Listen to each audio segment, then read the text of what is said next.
but the message still is the same. Because whatever you need, it's over here at the table. If it's love, it's at the table. If it's peace, it's at the table. Come on.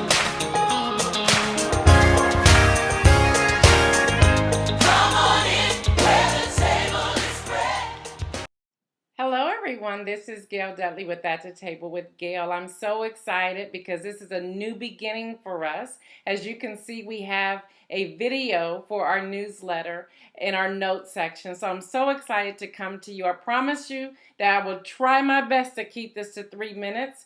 And let me get started since we only have just a short few moments to share together.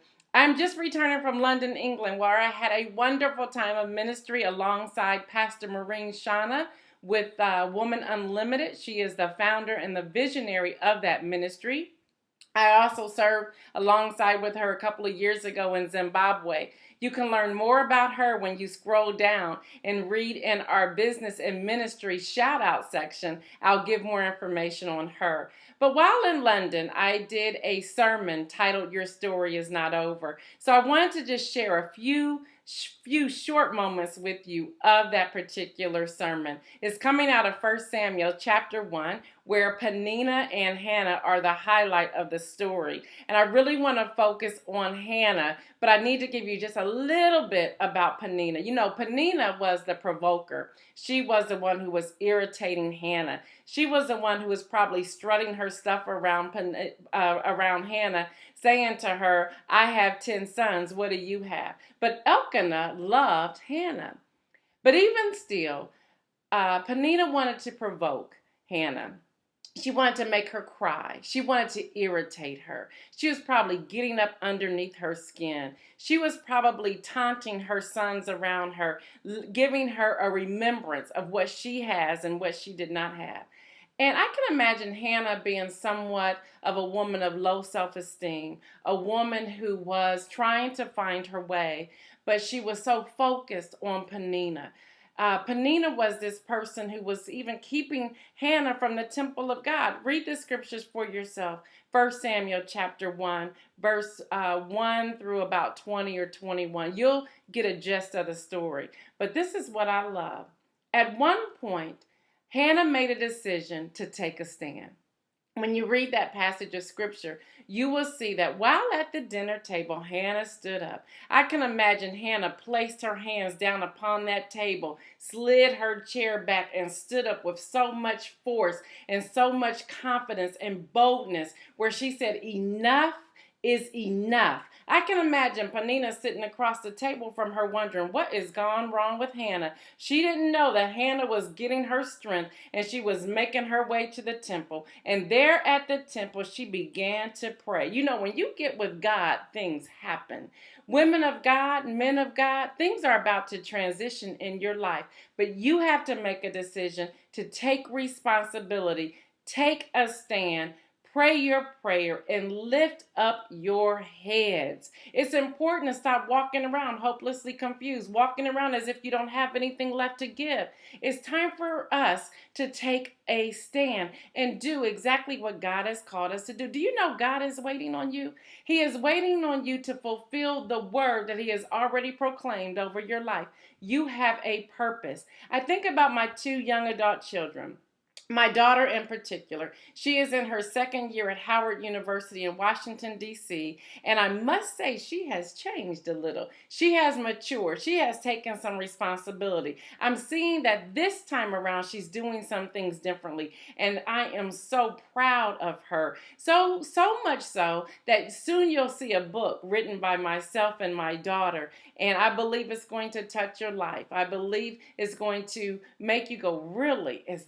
Is what's going on in our young adult girls today, as well as our moms who are trying to continue to nurture them, but realizing that they have grown up. a little bit. I share some of my story there of how I had to step back when she was out doing her thing. I had to realize that the scripture says, train up a child in the way he or she should go, and they shall not depart from it. I had to learn that. But now I have, and I can just really sit back and enjoy the growth of my daughter as well as my son, who is now doing ministry and pastoring with young adults in Columbus, Ohio, that has literally blown my mind. But again, your story's not over. What's your story? What story are you going to tell? How are you going to be transparent? What are some things that you're going to do to make a difference in life? When in the United Kingdom, and also a few years ago in Zimbabwe, I am now wrestling with the question, here in America, where I live, a land and a country that I do love, are we simply going to church? Where's our ministry? What are we doing? How are we accomplishing these things? How do we grow? How do we make a greater impact? Is it that we're not making such a great impact because we are still trying to write our story? Is it that we are being intimidated by those who are provoking us or irritating us? I want to encourage you today to take a stand. Your story's not over. I want to hear from you.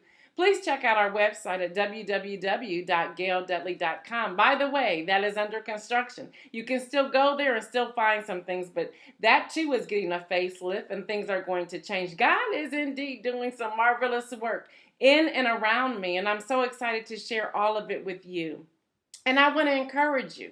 But something I want to share also is that so many of us have been wounded. And it's until we deal with our wounds that we will not be able to do all that God has called us to do.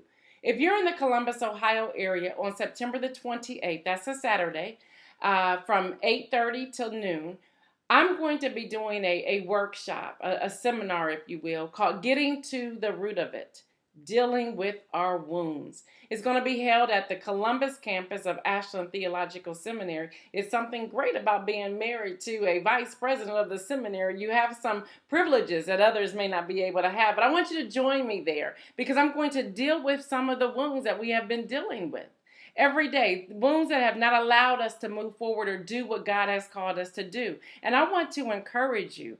I want to see all the purpose that God has upon you begin to spill out and share with the entire world.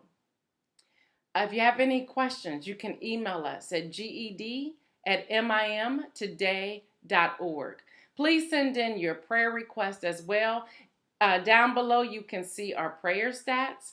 You will also be able to read more about Pastor Maureen Shauna. And I also have a piece on global ministry under the section Culturally Relevant. I do hope to hear from you soon. I'm so excited to be coming to you by video and hope to continue to see all that God's going to do for me and you. Your story's not over. Hope to hear from you soon. God bless. Have a great wonderful September. I love this time of year. I love this season. Take care. Bye-bye.